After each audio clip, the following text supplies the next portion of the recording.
Mission Impossible 2 was a movie I was very curious to kind of revisit. When I first watched this movie 5 years ago, I didn't really like it.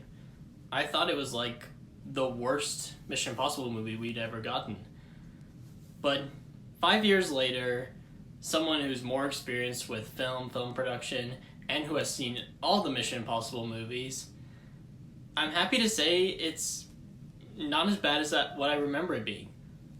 But like, it's alright. And yeah, it still is the weakest of the Mission Impossible movies.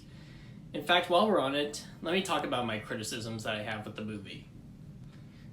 So there are like some things about this movie that are kind of forgettable, really.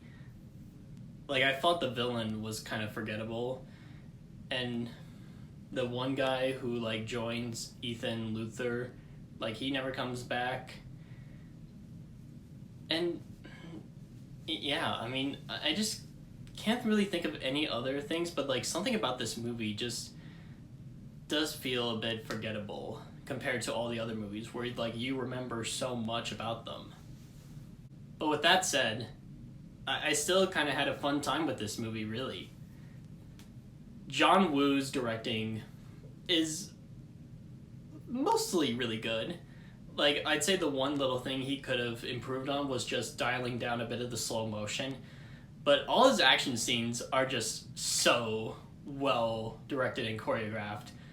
Like, the motorcycle chase, and just Ethan and the villain just kind of jousting with motorcycles. Or Woo's signature dove flying with Ethan coming in. Like, there are just so many parts of this movie that'll just make you go, hell yeah.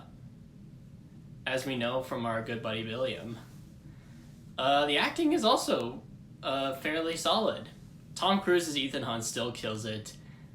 And like, I do kind of find it fascinating how we, out of the 8 Mission Impossible movies, 4 have Ethan with short hair, and 4 have Ethan with long hair. I just find that pretty fascinating of a balance. Ving Rhames, Thady Newton, and Brendan Gleeson, Anthony Hopkins were also pretty good. Thady Newton, I thought, was like very good in here. Like, I know she and Cruise had a bit of tempers on the set of this movie, but like, they still had some pretty solid chemistry throughout. And also, that rock climbing in the opening. One of the most memorable parts of the movie, as well as the mission briefing with Ethan just throwing his glasses as they explode. Just another hell yeah. Hans Zimmer also does such a good job with the score. And yeah, I mean, that's all I can really say about Mission Impossible 2. Like, yeah, I know, it is the weakest of the series, but it was still pretty entertaining. And that's all I really want in a Mission Impossible movie.